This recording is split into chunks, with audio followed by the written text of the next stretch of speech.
Hi. അപ്പൊ ഇന്നത്തെ നമ്മുടെ പരിപാടി നമ്മൾ കുറച്ച് ഫീഡ്ബാക്ക് നിങ്ങൾ തമ്മിൽ കണ്ടു കാണും. അപ്പൊ നമ്മുടെ കുറച്ച് ഫീഡ്ബാക്ക് കിട്ടിയിട്ടുണ്ട്, അത് വായിക്കലാണ് നമ്മൾ ഇന്നത്തെ വ്ളോഗ്.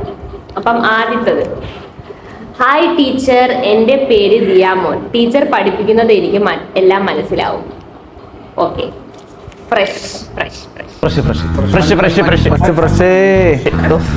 അടുത്ത എഴുതിയിരിക്കുന്നത് രൂപികയാണ്. എനിക്ക് ടീച്ചറിനെ ഒരുപാട് ഇഷ്ടമാണ്. അത് മാത്രമല്ല, ടീച്ചറുടെ ഡോറയുടെ ശബ്ദവും കൊള്ളാം. യഥാർത്ഥത്തിൽ ശബ്ദം അങ്ങനെ ആയിരുന്നു എങ്കിൽ നല്ലതായിരുന്നു. അത്രയ്ക്ക് ഇഷ്ടമായി. ടീച്ചറിനെ ഞാൻ ഒരുപാട് മിസ് ചെയ്യും. ടീച്ചറിന്റെ നമ്പർ തന്നാൽ ഞാൻ വിളിക്കാം. അത്ര വലിയ ബന്ധങ്ങളിലേക്ക് പോണോ ശിവൻകുട്ടി? റേഷൻ കട മറന്ന് മണ്ണെണ്ണ വാങ്ങണോ? ഓക്കെടാ. ടീച്ചറിനെ കാണാൻ നല്ല രസമാണ്. ടീച്ചർ പഠിപ്പിക്കുന്ന എല്ലാം എനിക്ക് മനസ്സിലാകും. ടീച്ചർ പാവമാണ്. ഞാൻ അത്ര പാവമൊന്നും അല്ല. ടീച്ചർ ഞങ്ങളെ ഒരിക്കലും മറക്കരുത്. ഇല്ല, ടീച്ചർ സാരി ഉടുക്കുന്നതാണ് എനിക്കിഷ്ടം. Love you teacher. ഇത് കുറച്ച് ഡിസൈൻ ഒക്കെ വരച്ചിട്ടുണ്ട് കേട്ടോ. അടുത്തത് എഴുതിയിരിക്കുന്നത് അബീപ്പിയാണ്. ഞാൻ പഠിപ്പിച്ചതൊന്നും അവൻ മറന്നിട്ടില്ല. കാരണം അവൻ്റെ അഡ്രസ്സും സെറ്റപ്പൊക്കെ എഴുതിയിട്ടാണ് അവൻ ലെറ്റർ എഴുതിയിരിക്കുന്നത്.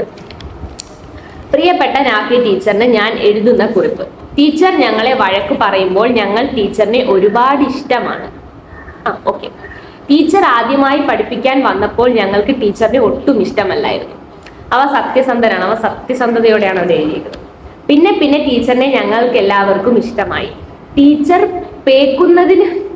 പോകുന്നതിനെന്നാണ് ഉദ്ദേശിച്ചത്. പേക്കുന്നതിന് മുമ്പ് ഡോറയുടെ സൗണ്ട് ചെയ്ത്.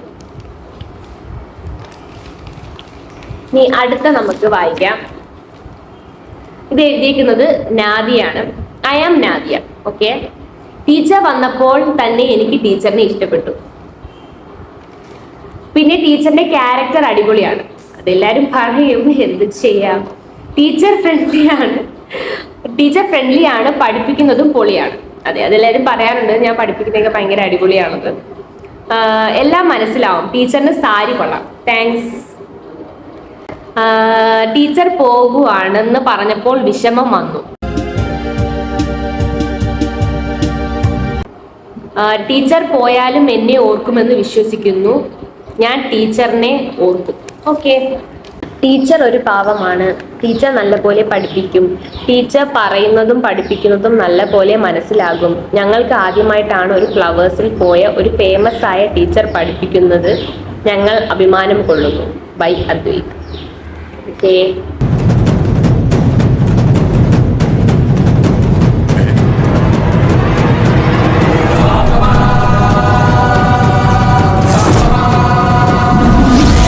അവരാദ്യമായിട്ടാണ് ഫേമസ് ആയിട്ടുള്ള ടീച്ചർ പഠിപ്പിക്കുന്നതെന്ന്. ഓക്കെടാ. അടുത്തത് അഭിനന്ദ എഴുതിയ ഫീഡ്ബാക്ക് ആണ്. എൻ്റെ പ്രിയപ്പെട്ട ടീച്ചർ, ഞാൻ അഭിനന്ദ. എനിക്ക് ടീച്ചറിനെ ഒരുപാട് ഇഷ്ടമാണ്. എനിക്ക് ടീച്ചർ പഠിപ്പിക്കുന്നത് മനസ്സിലാകുന്നുണ്ട്. ടീച്ചർ ഇവിടുന്ന് പോയാൽ ഞങ്ങളെ മിസ് ചെയ്യുമോ? മിസ് ചെയ്യും.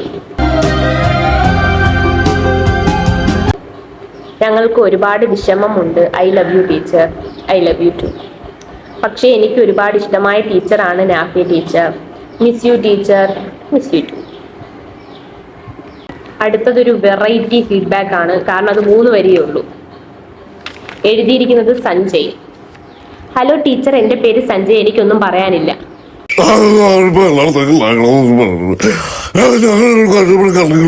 ഒന്നും പറയാനില്ലെങ്കിൽ പിന്നെ എന്തിനാടാ നീ എഴുതിയത്? അവൻ ഒന്നും പറയാനില്ല, പിന്നെ എന്തിനാ അവൻ എഴുതിയത്? 3 വരി. അടുത്തത് എഴുതിയിരിക്കുന്നത് നിഷാന. ടീച്ചറെ, ഞാൻ ആദ്യമായി ടീച്ചറെ കണ്ടപ്പോൾ ഞാൻ വിചാരിച്ചത് കുറച്ച് ദേഷ്യമുള്ള ടീച്ചറെ എന്ന് ഞാൻ കരുതി. പിന്നെയാണ് ഞാൻ ടീച്ചറെ നല്ലൊരു ക്യാരക്ടർ എന്ന് എനിക്ക് മനസ്സിലായത്. ഓക്കെ. ആദ്യം എന്നെ കണ്ടപ്പോൾ കുറച്ച് ദേഷ്യമുള്ളതെന്ന് മനസ്സിലായി. പിന്നെയാണ് എനിക്ക് നല്ല ക്യാരക്ടറാണെന്ന് മനസ്സിലായത്. ഓക്കെ. പഠിപ്പിക്കുമ്പോൾ എല്ലാം മനസ്സിലാവും. പിന്നെ ടീച്ചർ എല്ലാവരോടും നല്ല സ്നേഹമുള്ള ടീച്ചറാണ്. പിന്നെ ടീച്ചറെ ആദ്യം കണ്ടപ്പോൾ എനിക്ക് ഇഷ്ടപ്പെട്ടു. ഒരാൾക്ക് എന്നെ കണ്ടപ്പോൾ ഇഷ്ടപ്പെട്ടില്ല, പിന്നെ ഇഷ്ടപ്പെട്ടു. ഇത് ആദ്യം കണ്ടപ്പോഴേ എന്നെ ഇഷ്ടപ്പെട്ടത്. ഓക്കെ. ടീച്ചറിന്റെ ആ ദേഷ്യം, പിന്നെ ആ സ്മൈൽ, അടിപൊളിയാണ്. ടീച്ചറെ ഹാൻഡ് റൈറ്റിംഗ് സൂപ്പറാണ്. എൻ്റെ ഹാൻഡ് റൈറ്റിംഗ് സൂപ്പറാണ്. വാക്കുകളില്ല പറയാൻ. എൻ്റെ വീട്ടിൽ പറയുന്ന എൻ്റെ ഹാൻഡ് റൈറ്റിംഗ് കൊള്ളത്തില്ലെന്നാ. പിന്നെ ടീച്ചറുടെ വോയിസ് സൂപ്പറാണ്. Thank you. ടീച്ചറെ മിസ് ചെയ്യും. Miss you Nishana. ഇത്രയും ഫീഡ്ബാക്കാണുള്ളത്. അപ്പോൾ ഞാൻ ഈ ഫീഡ്ബാക്കൊക്കെ സൂക്ഷിച്ചു വെക്കും. കാരണം ഞാനിങ്ങനെ എഴുതി തരുന്നതൊന്നും ഞാൻ കളയുന്ന ഒരാളല്ല. കാരണം this is very valuable. Thank you guys. Miss you.